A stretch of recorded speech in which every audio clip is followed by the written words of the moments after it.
Le cercle RH, notre débat quotidien dans Smart Job pour parler emploi évidemment, qui est le cœur de notre émission, et aujourd'hui de la restauration, de l'hôtellerie, de tous ces secteurs qui ont souffert, on peut le dire, pendant presque 1 an et demi, fermés, réouverts, passe sanitaire, contraintes évidemment sanitaires avec le gel, avec les jauges.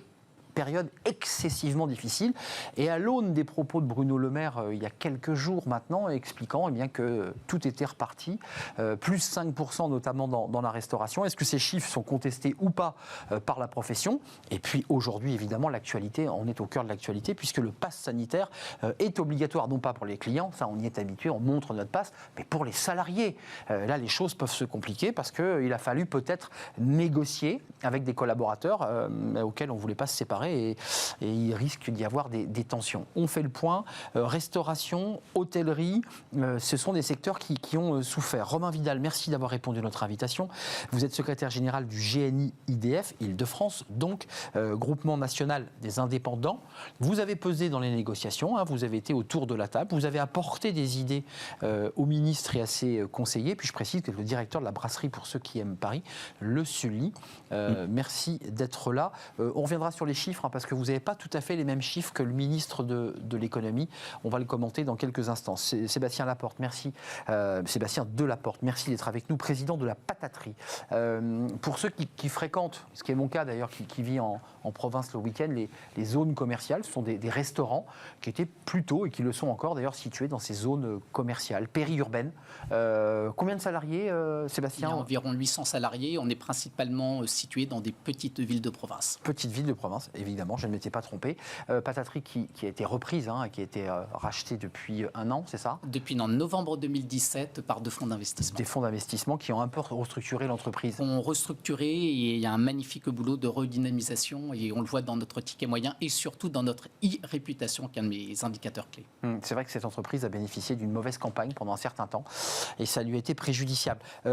Romain Vidal, juste une question. Tout le monde a lu, en tout cas pour ceux qui s'intéressent à l'actualité, ce tweet très positif du ministre de l'économie qui, à l'issue du pass sanitaire, rappelons que le pass sanitaire est obligatoire depuis ce matin, donc vos salariés vous ont présenté leur pass sanitaire, j'imagine, en entrant. Ils vous les ont présentés? Oui, je les ai même contrôlés bien avant l'obligation, puisque je savais déjà que tout mon personnel était vacciné. Tout le monde était vacciné? Chez moi, tout le monde est vacciné. Pas eu de soucis de tension particulière? Non, juste des discussions au mois de juillet, après l'annonce, bien évidemment, du gouvernement.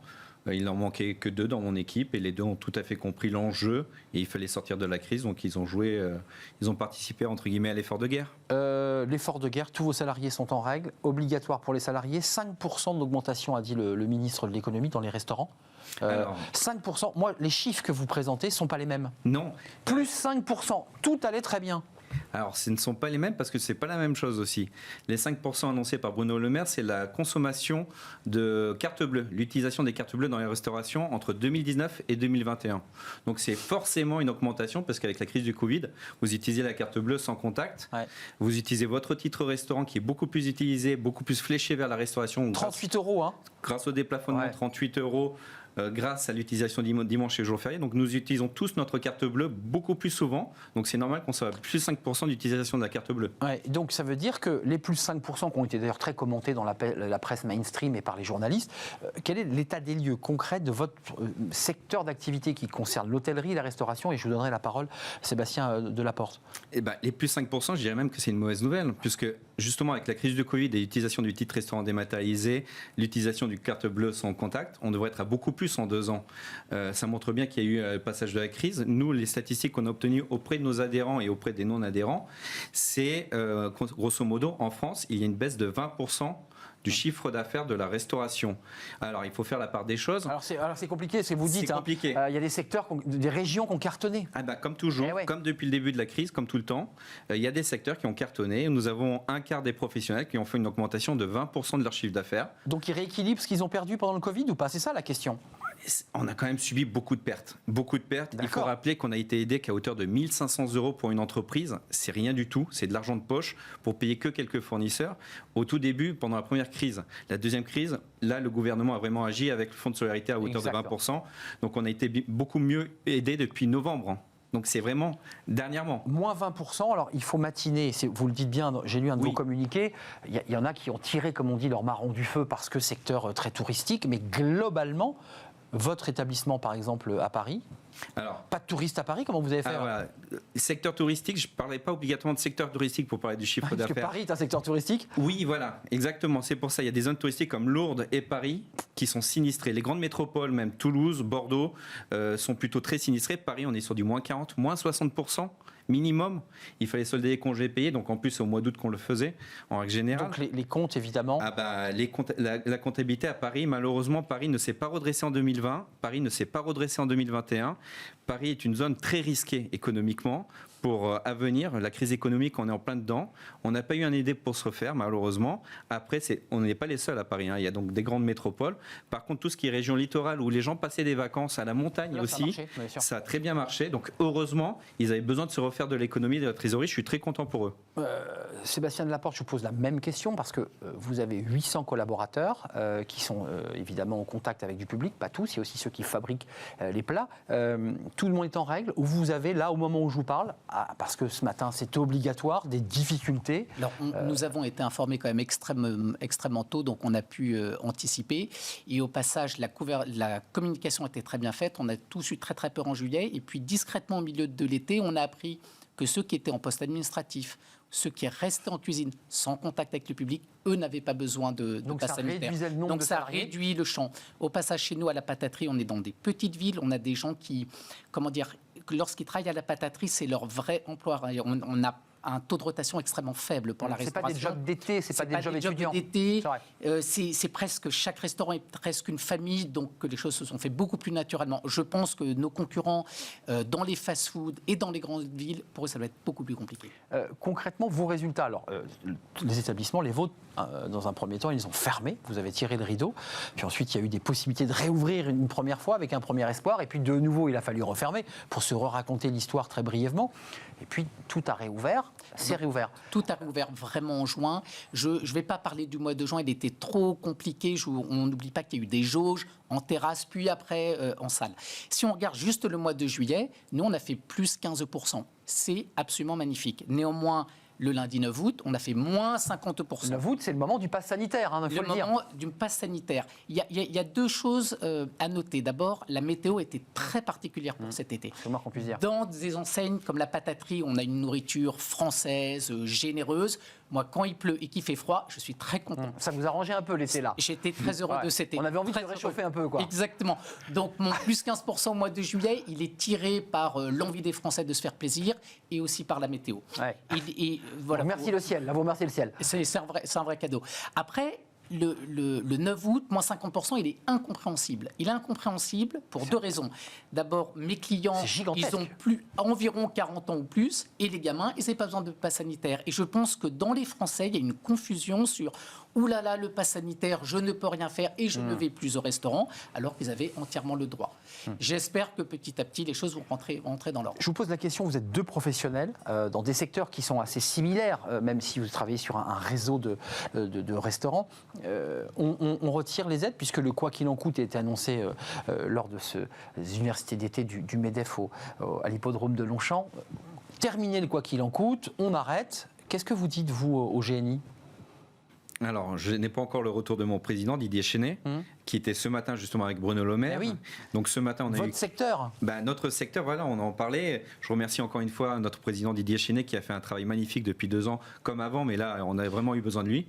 Il est nécessaire de quand même continuer à poursuivre. L'idée, c'est territoire et secteur en difficulté. Les chiffres que vous avancez indiquent que vous êtes en difficulté. Je pense que le mot était juste de faire le sur-mesure, comme annonce Bruno Le Maire, parce qu'il y avait des aides qui étaient peut-être parfois jugées trop généreuses, mais en même temps, au départ, il n'y avait pas d'aide, donc il fallait un petit peu rattraper le passé. Puis il y a eu un très bel été. Par contre, il y a des secteurs et des lieux qui sont complètement sinistrés. Donc le sur-mesure doit s'appliquer. Malheureusement, pour vous citer, nous, on n'a pas eu le pass sanitaire à Paris où on a eu d'un coup le couperet début août à moins 50%. Nous, ça a été la fin de l'école. Vous êtes à combien, vous, sur le pass sanitaire, quand le 9, ça tombe ? J'étais fermé, en toute honnêteté. D'accord. Le 9 août, j'étais fermé. On était en fermeture pour congé payé au mois d'août. Le problème, c'est que nous, à la fin de l'école, tous nos clients nous ont dit « Au revoir, on part faire le télétravail en province ».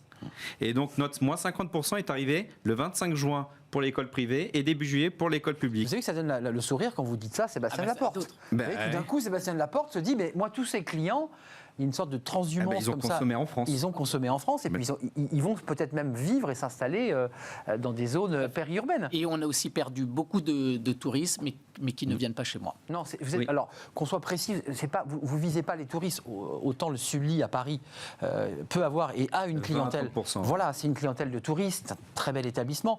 Non, mais vraiment, là, c'est plutôt quoi? Un restaurant où on va le soir en famille ou le midi parce qu'on sort du bureau, on va au bureau et on va chez vous. À midi, on a deux types de population. On a ce qu'on appelle les mallettes, donc le cadre commercial de chez Procter qui fait le tour de ses Super U et Leclerc.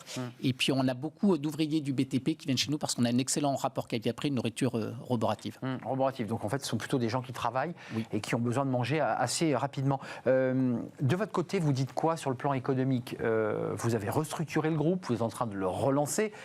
Quelle difficile période pour relancer un groupe. Ça doit être un casse-tête. C'est extrêmement ingrat parce que vous avez parlé des confinements, vous avez oublié quand même les couvre-feux dont les horaires ont changé très très régulièrement et on voit qu'on a des consos qui sont complètement perdus et ils appellent même régulièrement sur savoir. Alors là, on a le droit, il faut le vaccin A, le B, le C en fonction du vaccin, etc. Donc au-delà même de l'aide, puisqu'on a une intersyndicale qui fait un boulot absolument génial. Alors vous dépendez de quel intersyndicale, vous? Du GNI. Du GNI, d'accord. Je remercie et je les remercie. Parce qu'il y a aussi l'UMI qui travaille. Donc, nous, on travaille de main dans la main. J'ai vu que vous étiez avec l'UMI. Donc votre syndicat, votre fédération avance. Vous dites quoi? On maintient les aides, on continue les aides parce que nous, là, aujourd'hui, vous avez, j'imagine, perdu beaucoup. Il faut qu'on continue à nous aider. Vous avez pris un PGE peut-être? Alors on a évidemment pris un PGE, on l'a évidemment consommé. Nous, on est basé à Limoges. La région Nouvelle-Aquitaine nous a quand même aidés. Et sinon, je ne serais pas forcément ici.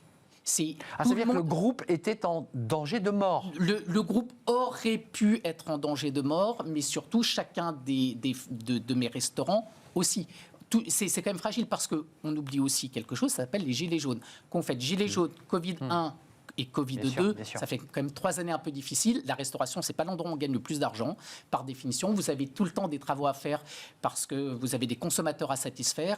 Et c'est comme sur un vélo. Le jour où vous arrêtez de pédaler, vous tombez. Donc ma demande auprès du GNI et donc de Bruno Le Maire, c'est de continuer. Elles sont aujourd'hui intelligemment faites. Le premier confinement, on a tous bu le bouillon. Le deuxième confinement, c'est un peu mieux passé. Bon, je ne veux pas qu'on se quitte sans parler de la pénurie de main-d'œuvre, qui est un des secteurs où il y a une pénurie de main-d'œuvre. Il faut en parler parce qu'il y a des secteurs où on nous parle de 400 000, voire 600 000 postes non pourvus. Et dans ces 600 000 postes, il y a beaucoup d'emplois dans la restauration, de serveurs, de cuisiniers. On voit les restaurateurs qui ne trouvent pas. Juste un mot chacun, le pass sanitaire en relation avec le public. Je ne parle pas du pass sanitaire que vous avez vérifié ce matin de manière légale pour les collaborateurs, mais ça s'est bien passé ou pas, ce pass sanitaire? Parce que c'était une autre angoisse aussi des restaurateurs de dire « je ne suis pas là pour fliquer, je ne peux pas demander le nom ». Il y a eu un débat au Conseil d'État sur le fait de prendre l'identité. Tout à fait. Ça, c'est un vrai sujet. Comment ça se passe concrètement? Alors l'identité, bien sûr, on n'était pas, on pouvait pas le faire, on n'avait pas le droit légalement déjà de vérifier l'identité. Après, contrôler le pass sanitaire, ça peut dépendre de l'établissement type, je dirais. Personnellement, ça se passe très bien, les gens sont déjà habitués. En même temps, j'ai rouvert quand c'était déjà fait. Les premiers jours étaient peut-être un peu tendus. Maintenant, les gens ont l'habitude. Il y a juste, à la rigueur, une petite réticence encore de devoir sortir à chaque fois son smartphone pour consommer juste un café rapidement au comptoir ou en terrasse ou une bière. Mais la restauration, les gens l'accueillent et c'est vrai que ça les rassure. On peut le dire, mais ça, malheureusement, ça ne vise pas toute la population, mais ça rassure. Vous représentez aussi, parce que vous êtes aussi un cafetier-restaurateur, mais je ne vois pas qu'on oublie les hôteliers quand même. D'un mot, les hôteliers, je le dis un peu durement, ont pris cher quand même, les hôteliers. Leur situation est, enfin je parle des indépendants, oui, bien sûr. Ils ne sont pas aidés par un gros groupe. Certains sont en train de mettre la clé sous la porte. Alors, on reparle encore une fois de certaines zones. Les hôteliers sont complètement sinistrés dans certaines zones où ils n'ont pas pu voir de vacances puisque c'est un tourisme plus étranger, un tourisme professionnel. Encore une fois, je vais citer Paris puisque c'est le secteur que je connais le mieux. Mais Paris est la zone la plus sinistrée en France. Il y a eu plusieurs articles cet été qui l'ont bien démontré en disant que Paris, zone la plus sinistrée, n'a pas eu de plan en adéquation avec sa perte. Lourdes a eu un plan plus conséquent. La montagne a eu un plan conséquent. Paris n'a eu aucun plan. Alors que Paris est l'une des zones immobilières les plus durement touchés. Où les loyers sont très élevés, Et faut-il le rappeler. Donc les tourismes, les hôteliers actuellement, ils ont une fréquentation très en baisse. Et c'est malheureusement, en plus de ça, avec les PGE, ils ont pu permettre de payer les loyers. Mais rembourser en mars il faut 2022. tout rembourser. Ils n'auront pas de rentrée suffisante. C'est angoissant. On n'oublie pas que c'est le grand sujet. Et Bruno Le Maire a quand même dit qu'il prendrait ce sujet, qui est quid du remboursement des PGE dans l'univers de la restauration et de l'hôtel. C'est mars 2022, si je ne m'abuse. Par définition, parce que c'était initialement mars 2021. Ouais, on a tous pu repousser et tout le monde l'a fait. On se donne rendez-vous à ce moment-là. Je pense que c'est le chapitre de l'hiver. Et ça va arriver en plus juste avant les élections. On est entre nous. Même mars 2022, quand on parle à des chefs d'entreprise, ils vous disent, moi je ne peux pas. Parce que je vais devoir augmenter un chiffre d'affaires pour récompenser la perte, et à peine compenser, je vais devoir rembourser. Enfin, vous qui êtes en train de travailler, on le sait, ça ne marche pas. Donc Donc le mars 2022 est déjà une date, vous dites d'ailleurs en pleine élection présidentielle, ça arrangera tout le monde. Vous militez pour l'idée de repousser certains disent même d'ailleurs que l'État entre guillemets, le transforme en subvention. Vient au capital, sera de l'equity quasiment. Que la BPI, que je ne sais pas. Il y a plusieurs solutions sur la table, je pense. Il faut encore en discuter. En effet, rembourser demain, ça va être très compliqué parce que contrairement à certains commerces, on n'a pas pu demander 2 € pour la mise en place du protocole sanitaire par couvert parce qu'on aurait perdu tous nos clients. On est quand même un métier où on ne peut pas augmenter le prix. Coût fixe et charge plus importante. Voilà, donc on ne peut pas faire ce qu'on veut malheureusement. Donc rembourser demain, ça va être très compliqué. Étaler déjà, c'est ce qu'on demande. Étaler sur 8-10 ans, déjà si on doit rembourser. Il était sur quoi? Sur 5 là? 5 sur ans. 5. En tout cas, le mien est sur 5. C'est 5 max, je crois. Et c'est quand même une grosse somme. Alors, on ne gagne pas, encore une fois, une somme folle. Après, le but, c'est on a les mises aux normes PMR, on a plein de choses à payer. Donc, si demain, on doit rembourser, moi, personnellement, j'aurais du mal. La main-d'œuvre, n'oublions pas la main-d'œuvre parce qu'il y a aussi un effet étrange, c'est une espèce de dynamique de communication sur ces repartis, ce qui est d'ailleurs vrai, les chiffres le disent, le chômage baisse, le PIB progresse, les chiffres sont bons, la consommation est là. On a des chefs d'entreprise qui galèrent à recruter. Qu'est-ce qui se passe ? Mais à nouveau, la France, elle est complexe. Moi, mes plus beaux restaurants, ça va être Vesoul, ça va être Lunéville, ça va être Brest. Donc, c'est-à-dire, c'est des endroits où vous avez une fidélité très, très forte entre l'employeur et l'employé. Donc, je rencontre des problèmes, mais qui sont normaux. À nouveau, dans les grandes villes, et on parlait tout à l'heure de la sinistrose, Paris, des départs, les prix, les transports, etc. Je pense que pour les chaînes de fast-food, ça doit être complexe. De votre fenêtre, ce sont des villes de province où leur rapport à l'emploi n'est pas du tout le même. Il est plus historique, il est plus fiable. Plus familial, presque. Plus familial, on peut le dire. Donc je me tourne vers vous, parce que c'est vrai que quand on parle au cafetier, au restaurateur, à n'importe quel chef ou patron de resto, il vous dit, moi je galère. Est-ce que c'est votre cas? Est-ce que vous le constatez au sein de la profession? Il y a une pénurie de main-d'œuvre. Alors, au sein de la profession, oui, c'est vraiment le cas. C'était déjà le cas un petit peu avant la crise de la Covid, et c'est encore plus le cas aujourd'hui. Beaucoup de gens ont quitté le métier, c'est vrai, pendant cette crise. Il ne faut pas oublier que ce qu'on appelait les extras, des gens qui travaillaient, c'était leur profession, leur façon de vivre, ont quitté parce qu'ils n'ont pas été aidés au départ. Donc ils se sont retrouvés du jour au lendemain sans aucune source de revenus. Donc ils ont dû se requalifier dans d'autres domaines. Ils ne reviennent pas pour l'instant dans ce métier. Je peux tout à fait comprendre. Aujourd'hui, c'est des métiers qui sont magnifiques, qui ont beaucoup à donner, qui ont beaucoup à apporter. On n'est quand même pas au SMIC.